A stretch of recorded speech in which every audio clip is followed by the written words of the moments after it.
सोचे for a moment कि इमरान खान ने कहा कि जी फवाद चौधरी मेरी जगह चेयरमैन है, आपको गौहर साहब की दे दे पोजीशन, आप आज बता दें। देखिए मुझे नहीं एक सेकंड फवाद सवाल। हाँ, अब आप बता दें आज कि आप क्या स्ट्रेटजी देखिए ना, सबसे पहली बात तो ये है, सबसे पहली बात तो ये है कि जो स्ट्रेटजी बनानी चाहिए ना, वो बनानी चाहिए वो पीटीआई के अंदर पॉलिटिकल लोग हैं, मसलन असद कैसर है, आतिफ खान है, इधर हमारे आमिर डोगर हैं, हमारे जो महबूब सुल्तान साहब हमारे जो एमएनए हैं, ये लोग हैं जो कि हार्डकोर पॉलिटिशियंस हैं जो आपको कर सकते हैं।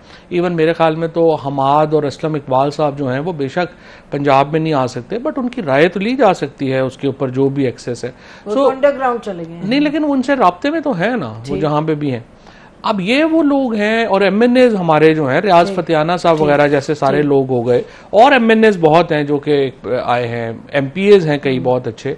अब प्रॉब्लम यह है कि मेरा प्रॉब्लम सिर्फ ये है कि जो हार्डकोर पॉलिटिकल स्ट्रेटजी है ना, दो बातों में पहली तब्दीली होनी चाहिए। पहला तो आप ये जहन नशीन कर लें, अदालतों से पॉलिटिकल केसेस नहीं सॉल्व होते।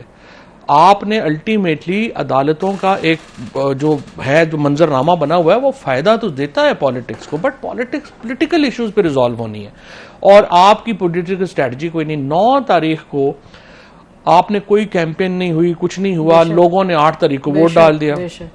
आप 9 तारीख को वो डला हुआ वोट आप जो है वो अपने रिजल्ट जो है वो उनको आप नहीं कर सके सेफ गार्ड।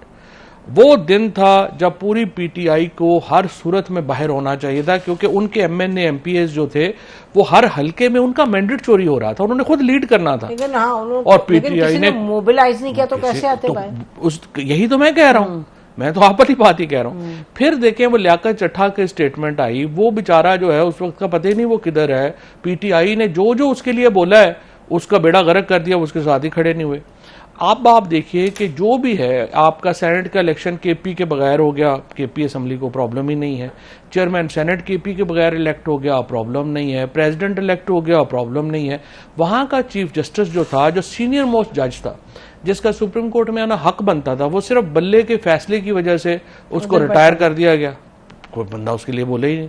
अब आप अगर किसी के लिए बोल ही नहीं रहे जो आपके साथ खड़ा है, फिर देखें पॉलिटिकल प्रिजनर्स।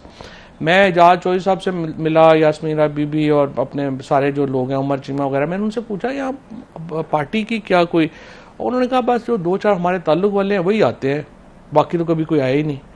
जो लोग हैं, ये जो सारे लोग हैं, इन्होंने क्या किया है कि दे हैव आस्क्ड के लोगों को कि आप अपनी लड़ाई खुद लड़ लें। खुद हमारे साथ जो हुआ, कभी किसी ने पूछ के पूछा ही नहीं कि नहीं आप जिंदा हैं, मर गए हैं, कौन लोग हैं, को चाहिए। सो बेसिकली पॉलिटिकल स्ट्रेटजी तो है ही कोई नहीं। अब लीगल स्ट्रेटजी जो थी उसकी लिमिटेशन है। अब आप देखिए इसके बाद अब आगे आ जाइए, वो 9 फरवरी आपने खत्म कर दिया, लियाकत चट्टा खत्म हो गया, केपी के जो राइट्स हैं वो खत्म हो गए। अब आप देखें, अब आपकी ये स्ट्रीट पावर पीटीआई के पास अब नहीं है।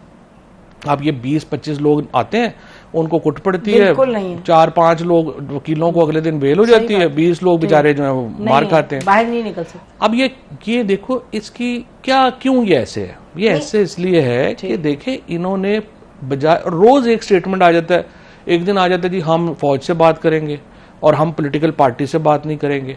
भाई आप ये स्टेटमेंट्स क्यों दे रहे हैं? आपका तो काम है ना इस वक्त हुकूमत से बात करें, ना आप फौज से बात करें।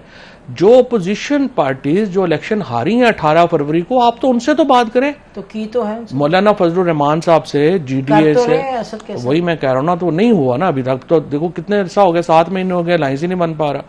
आपका अलायंस तो महीने बाद बन जाना चाहिए। कोई ऐसे भोले तो नहीं बैठे, उन्हें नहीं पता जेयूआई को कि अगर अलायंस बना के तो केपी के में वो कहते हैं हमारी सीट्स मिली है, पीटीआई को तो मतलब वहां एक कॉन्ट्रडिक्शन भी तो है ना, आप जानते हो। कोई देखिए कोई बड़ी कॉन्ट्रडिक्शन नहीं है। 3 बड़े जो मुद्दे हैं उनके ऊपर जेयूआई और पीटीआई की बिल्कुल एक सोच है। देखिए सबसे बड़ा मुद्दा है अफगानिस्तान के लेके जेयूआई का और इमरान खान का व्यू बिल्कुल एक है।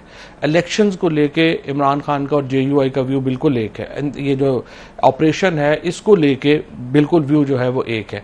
अब ये बड़े मुद्दों के ऊपर व्यू एक है। हाँ, अब दूसरी बात जिस तरफ आप इशारा कर रही हैं कि जाहिर उन्हें पॉलिटिकल अकोमोडेशन चाहिए। अब आप मुझे बताएं, पब्लिक अकाउंट कमेटी पीटीआई लेके क्या करेगी? आप पब्लिक अकाउंट कमेटी दें जेयूआई को। आप जो उनके 2-3 जो हल्के जहां से जीती है अपना JUI के लोग हैं, वहां DCSP उनके लगा दें, क्या फर्क पड़ जाएगा। देखे ना, ये तो एक मनूवर करना है ना, आपने अलायंस को थोड़ा उनको देना है कि हम आपके साथ चलेंगे, कोई ऐसी बात नहीं। और असद कैसर साहब और महमूद अचकज़ई जो ये कर रहे हैं, हम देख रहे हैं, उनकी टांगें खींचते हैं, उनको कभी एक बंदा आके प्रेस कॉन्फ्रेंस कर देता है, इनके पास इख्तियार नहीं है, हमने उसको इख्तियार नहीं दिया।